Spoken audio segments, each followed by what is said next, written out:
Hello and thanks for joining School of the American Rifle. This is part 5 of our series of the Palmetto State Armory fire damaged AR-15. We're going to get into the gauging and close-up inspection of the various components.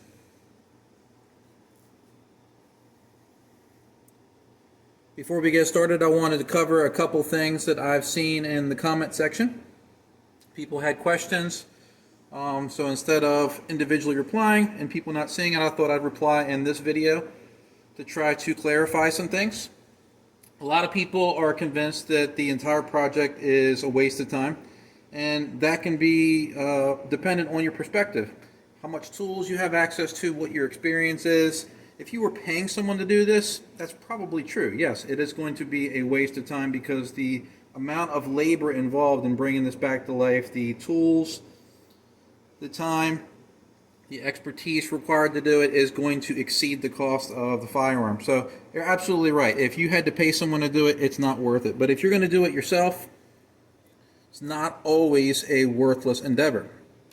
That being said, we're not ever going to sell this thing. We're not ever going to allow anyone to shoot it. This is basically a for information only video.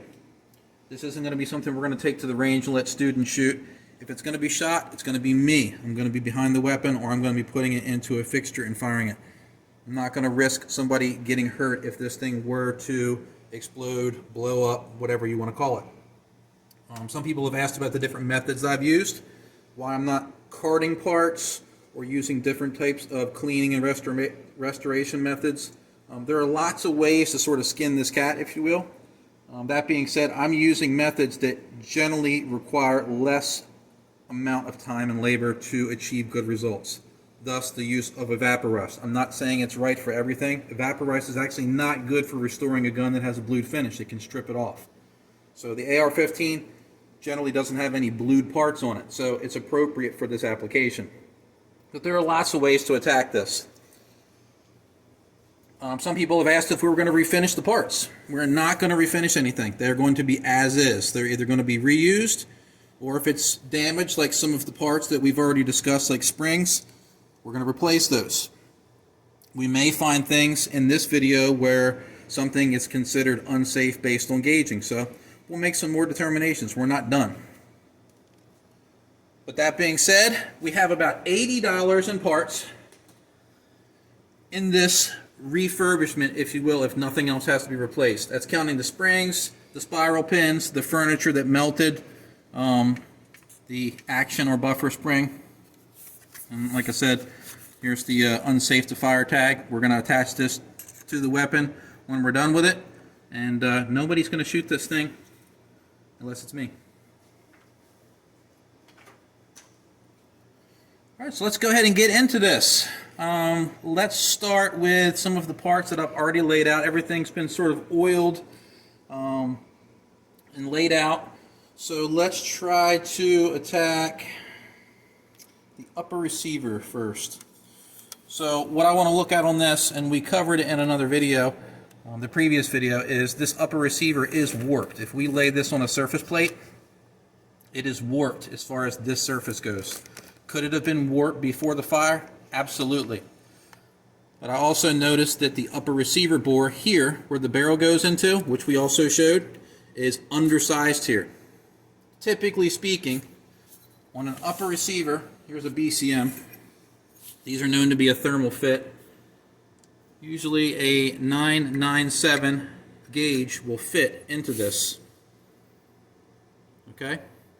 I'm going to step this down by 0.0005. We're going to go to 9965.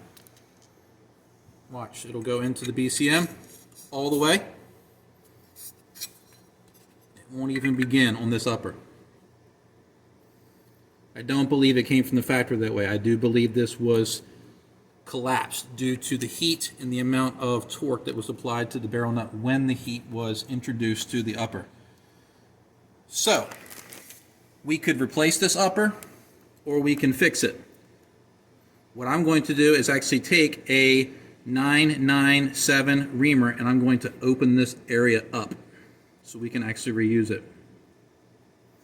But let's go ahead and inspect other areas of this and see what we can find. So, first thing is going to be our pivot gauges. I'm actually going to use this on the upper and lower.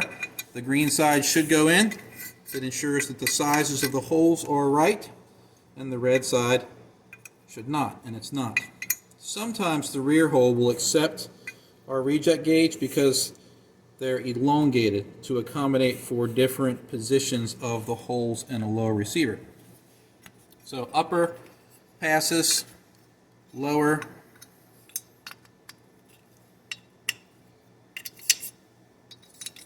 passes.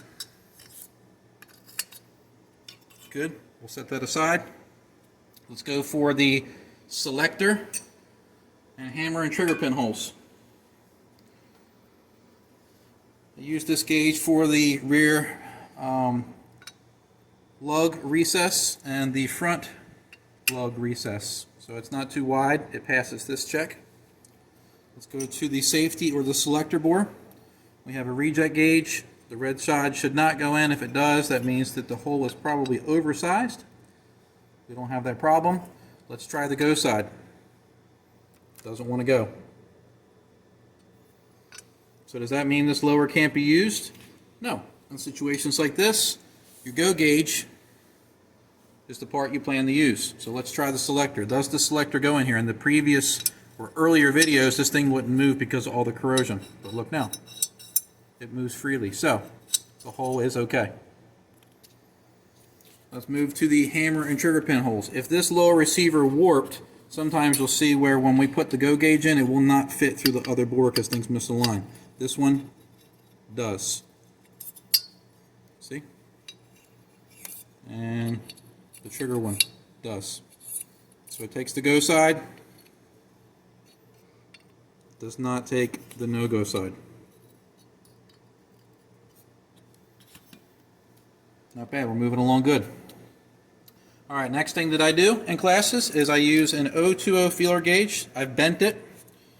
Typically what we do here is we take the front and rear takedown pins, front, rear, and we are going to see if we can fit this gauge in various areas. Some of this stuff is in the military manual, the 23MP military manual. Some of it is stuff that I've come to adopt in my classes. So one thing is we don't want this gauge to go in between this area here. And it doesn't. I also use it in other areas. What I'm going to do here is put it across like this. And I'm going to try to close the upper receiver and see if the pin will go in. It tells me that the upper is not sitting too far away from the lower, or there's not a large gap in between the upper and lower. The last area that I do this check with is right here at the back, which is why it's bent. I put it right here to see if it's going to close when it relates to that rear lug, and this won't.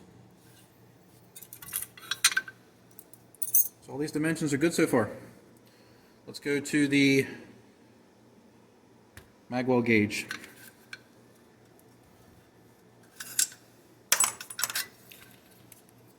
Let's see if this thing got smaller or distorted. A lot of lowers fail this gauge. Let's see. Passes. Pretty impressive. A lot of really expensive lowers will fail this check. This thing's been on a fire. There is still finish on the inside. So you really can't argue it's because the finish got removed in a bunch of areas that it passed the gauge.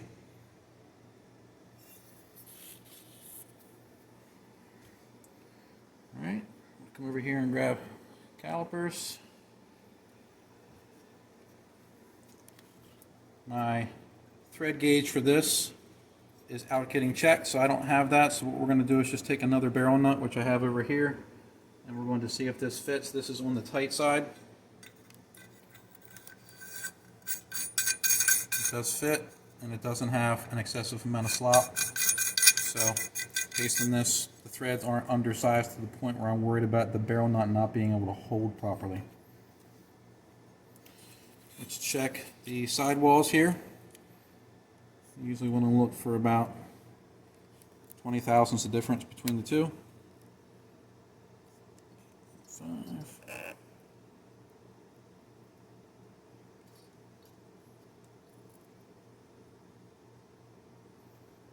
885. I'm sorry, what is that? I couldn't see the screen. 855 and 835.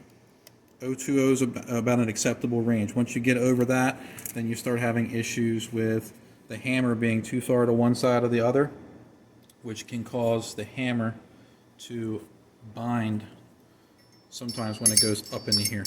This is a pretty extreme circumstance depending on the stems here of the hammer, things like that. You also don't want to have the sidewalls here to be too thin, because if the area is thin here, this hole will wear faster than this hole over here with thicker walls will. So, not bad.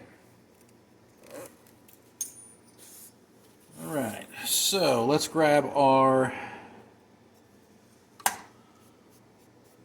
gauges here. I want to see if the upper receiver allows this to pass. Normally, if there is a severe amount of binding occurring in the upper receiver, this pin gauge will stop at some point. This is a 999 gauge, and it moves freely. Let's see if we can go up to 0.9995. This one probably will not move freely. Oh, it does. Let's go to 1 inch. 1 inch exactly. Tight in the back right there, but moves freely throughout this range here. So right in the back, it gets a little tight.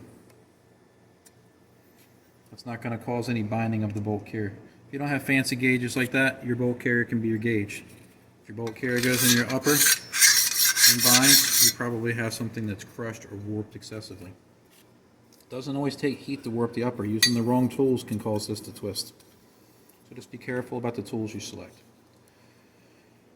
Alright, for lower receiver, let's start gauging the receiver extension out. Let's grab our gauges. Here is our go gauge.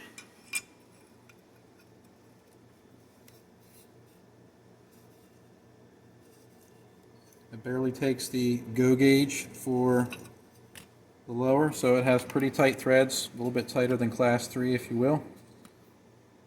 And let's do the castle nut. Pretty tight. So the threads are not taking the go gauge, but that thread's on the here, and this threads into there. So our threads are pretty tight. Let's check the receiver extension or buffer 2 with our thread gauges. Let's go right to the class 3 no-go. Takes the class 3 no-go, which puts it into class 2 territory. Let's go right for the class 2 no-go. If it takes this, it means it's in class 1 territory. And it doesn't. So, receiver extension or buffer tube is class 2, which is no spec. Alright, so our threads are all good here. You can use your hammer as an opening gauge right here. Make sure that it fits. Sometimes you'll find the pocket's not wide enough, or the stem on the hammer that you selected won't fit. Same thing for your trigger. You want to make sure that it's wide enough wherever the component is going to freely move, that it's not going to bind up. I covered that kind of stuff in a really older video that I have that talks about installing 3 versions of fire control groups. Let's try the trigger. Trigger fits, no binding. Let's gauge the hammer, trigger, and disconnect. This isn't going to be oversized, but I still check it. Let's check the trigger. No warping there. That doesn't go. And the hammer, we don't want to shove that through because you have what's called the J-spring in there, which could scratch the gauge up. Passes in both areas. Now this is not the best way to test this, but let's take our surface plate. I'm just going to lay it on these scratched up parts, and let's see if these things roll. If they're bowed or bent, they'll probably come to a stop here, or you'll see them with a bunch of run out. So both our hammer and trigger pins don't have enough wobble to make them stop rolling. So we'll call those good. Normally what I'll do is I'll put the barrel in the upper receiver, and I'll put this rod in here to see if the teeth properly engage the extension, just so that the barrel is timed properly in relation to the upper. Since we can't fit the barrel in here without using a lot of heat, we're not going to do that. We're going to segregate that for the build video. So I'll put this off to the side as well. Let's check for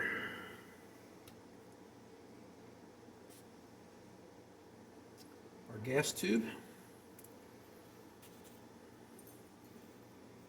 We did cover this in the other video, but just want to poke it through here to show that things are clean. We still have some burnt plastic from the hand guards on the gas tube. We're going to leave that in place. I don't want to scrub on things.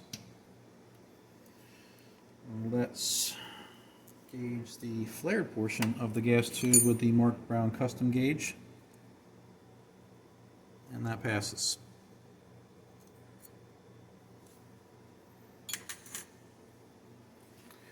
One thing you can do without having a fancy gauge for the lower receiver is take the pistol grip screw you plan to use and thread it into the lug or the tang that the pistol grip resides at. Make sure that it threads in far enough to where the threads don't bind up. A lot of people mess up their lowers because they put the pistol grip on and try to thread this in blindly, and little do they realize that either the threads in the lower are messed up or on the grip screw are messed up, and they start cross-threading and damaging something. So just use this as your go gauge. So that area is good too. Alright, let's see about the receiver extension itself, as far as whether or not we think things stretched or bent in here. So these aren't technically straightness gauges, but based on their size, they can sometimes tell you if something has been constricted or bent. It's roughly a 2-inch size, so let's see if this will pass through. So I'm going to put my finger over the back, and look, it won't fall, but if I let it go, down it goes. So this thing is not binding. It's right at 0.997. I don't think the 9975 is going to go, but we can try it. Nope. And given that it's been on a fire, it's going to be very difficult to show this, but the inside of this tube is not bad. I see a lot of receiver extensions that you can see really bad machining marks or extrusion marks inside when they're finishing manufacturing these parts. And this one's pretty smooth. Not bad. Let's check and see if our upper receiver will allow the charging handle to ride through without binding, and it does. Let's check for the charging handle latch. Here's a little check that I do. Take the charging handle, strip bolt carrier or disassemble it, it doesn't matter. Latch the charging handle latch into the upper, and holding the upper and bolt carrier, pull apart, tug of war. With a reasonable amount of force, this latch should hold. With most charging handles, unless you're using one that has some type of tensioning device, this type of charging handle, one that actually uses the latch, it shouldn't cut loose. Let me grab one so I can show you what I mean. This charging handle isn't bad on every upper. This is just an example of one. I'm going to latch it and watch. Cuts loose. I was pulling a little harder on that than I normally do. So this particular charging handle and this upper get along somewhat well, but this charging handle doesn't work on a lot of uppers, so we use this as a class example. This is not to disparage the company who makes this. I'm not saying they're junk or bad in any way. It's just this is a good class example, one that cuts loose. Maybe it's just this one on a lot of lowers. Just an example for testing. Alright, so we checked upper tube, we checked upper receiver, we checked fire control components, we checked the lower in various areas, charging handle, this one nut here, put the bolt carrier back. Now what we're going to do is we're actually going to switch over to inspecting things on the bolt carrier. So we're going to pause the video, lay out some new gauges, and we'll be right back. All right, we're back, everyone. First thing we're going to do is we're going to start with the bolt carrier. I do have to grab the fat wrench real quick, so let me grab that, be right back.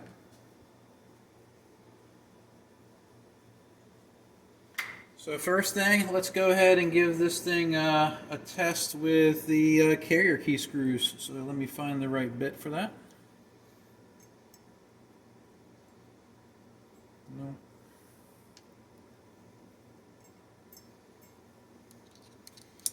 So let's set our wrench at 20. Let's go to the vise.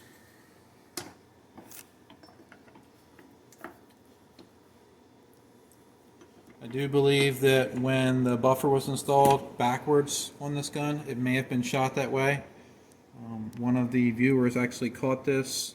They had a really good eye. Want to give them credit. Let's go back to the lower real quick. If you look at the lower, it might be hard to see, but there is an impact mark here from the carrier key striking the lower. It hasn't gotten through the finish yet, but it's definitely there. Let me try to change position. You might have to just take my word for it, but it is there. I can see there's actually an impact mark, even though the finish is still intact. So maybe on a bigger screen it'll show, but it's there.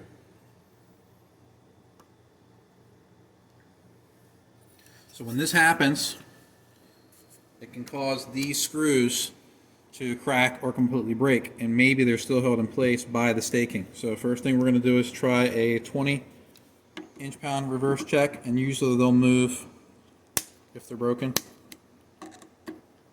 Nothing. Alright, let's move it up to 30, which is the max for our test. We don't want to go over that because anything more than 30 in reverse would be destructive in nature, and we don't want to do that. Nothing.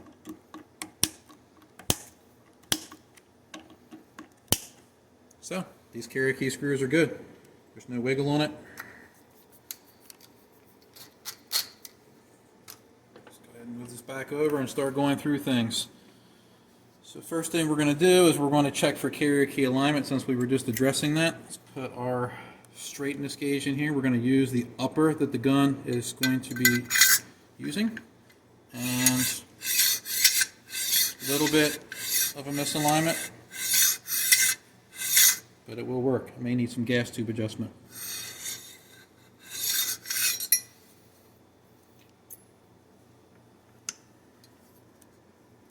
Let's check the carrier key. Doesn't take the red. No obstructions. No corrosion in there. Normally it'll stop the go gauge if there's something wrong on the inside. Let's go to our efficiency set. So for the bolt support, first green, second green pretty tight. It might not go into the yellow. It's not. Gas ring run. First green, second green, won't go on the yellow. Not bad. Let's just go right to the yellow on the bolt tail. Let's see if it'll take it. Nope.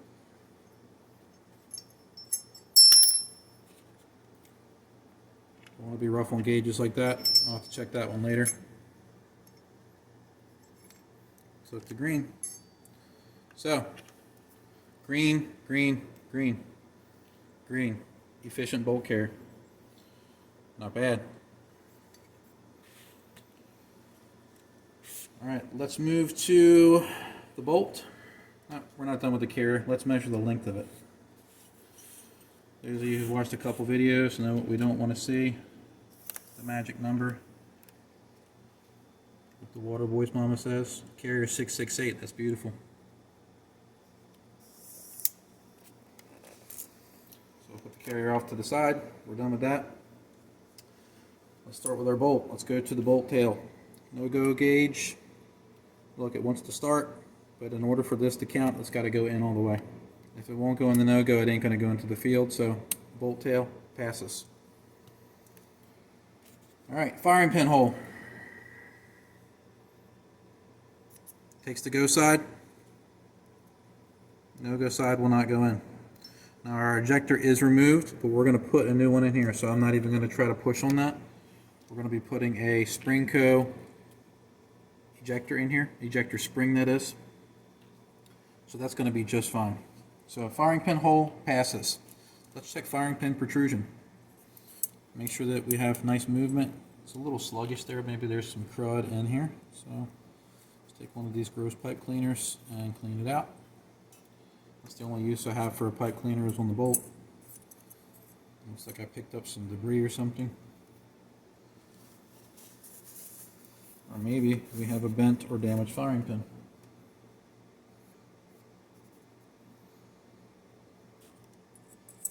Nope, we're good.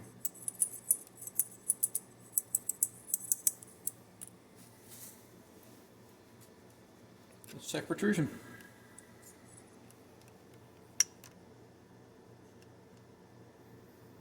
.0295. It's on the lower side, but still good. 0.28 is the minimum. So we're 0.15 over the minimum. Good. The tip does not show any damage.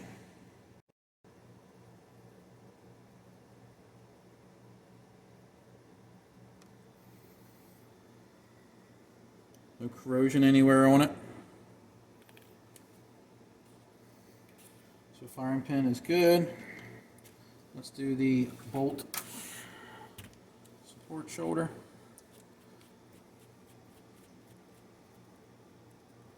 Make sure that we're zeroed.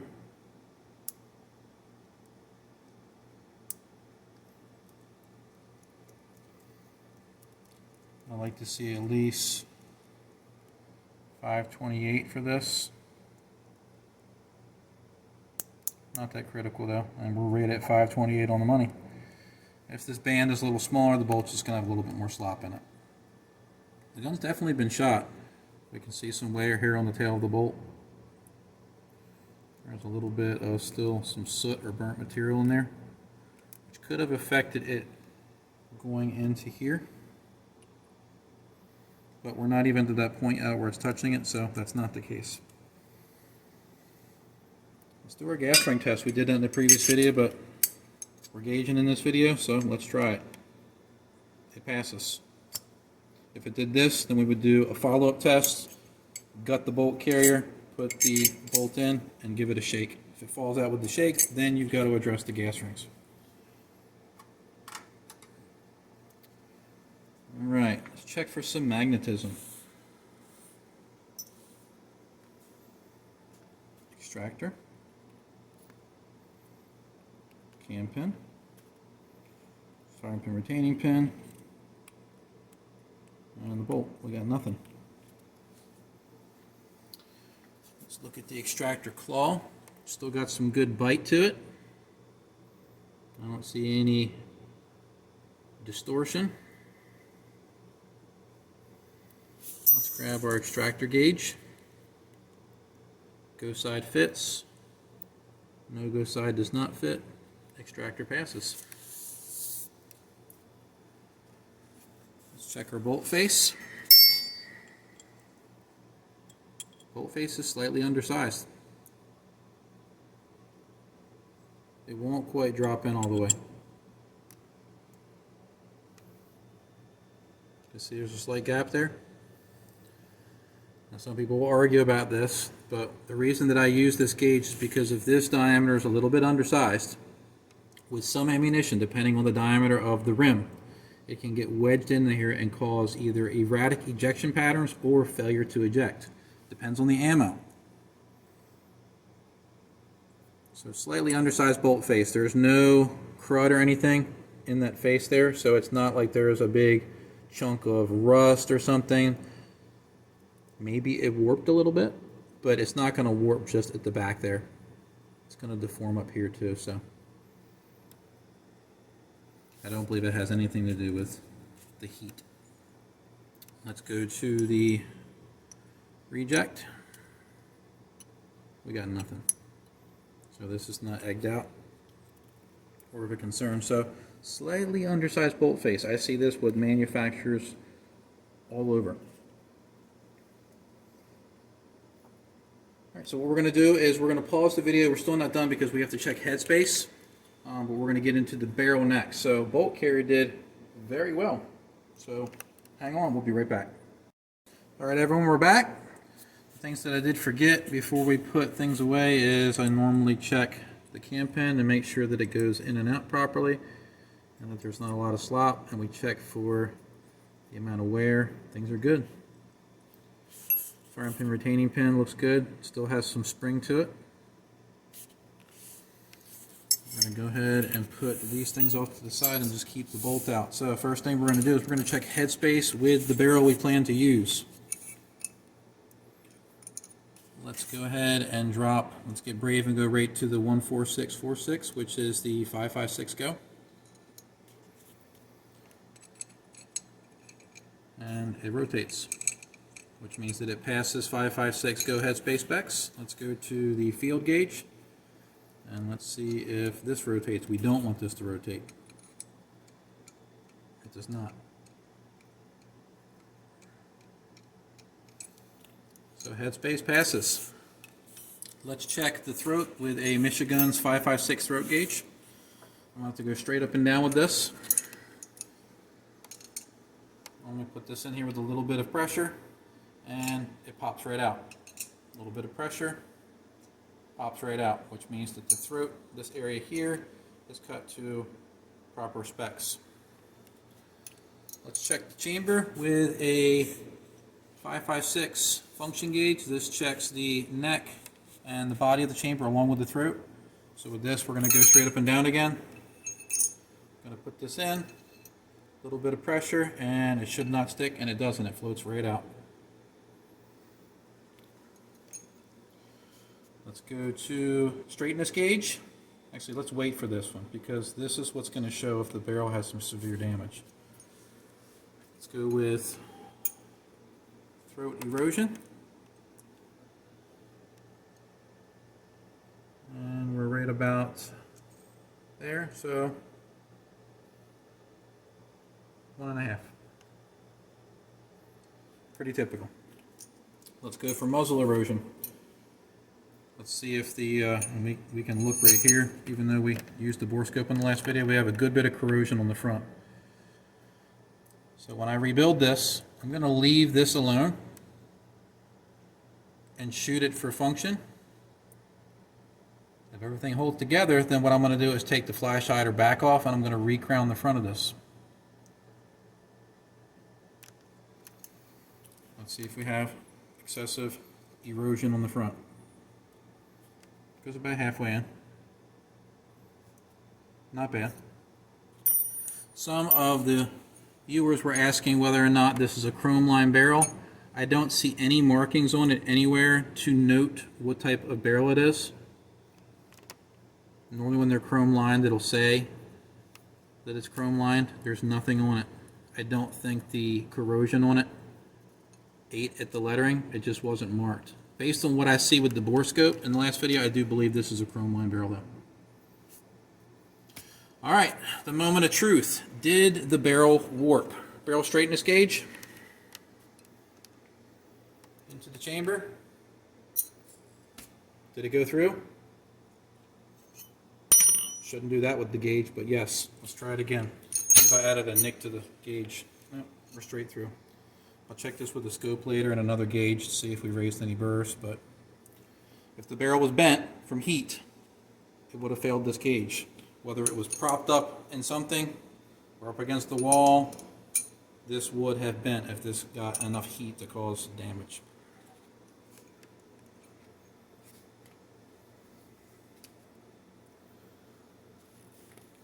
Alright, so we had one issue where the upper receiver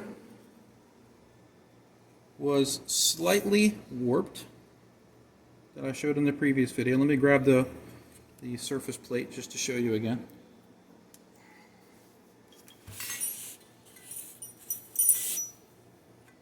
If you go this way with it, that's what I mean. We take another upper and put it on there, we don't have that rocking. And it happens the same way on the Picatinny rail.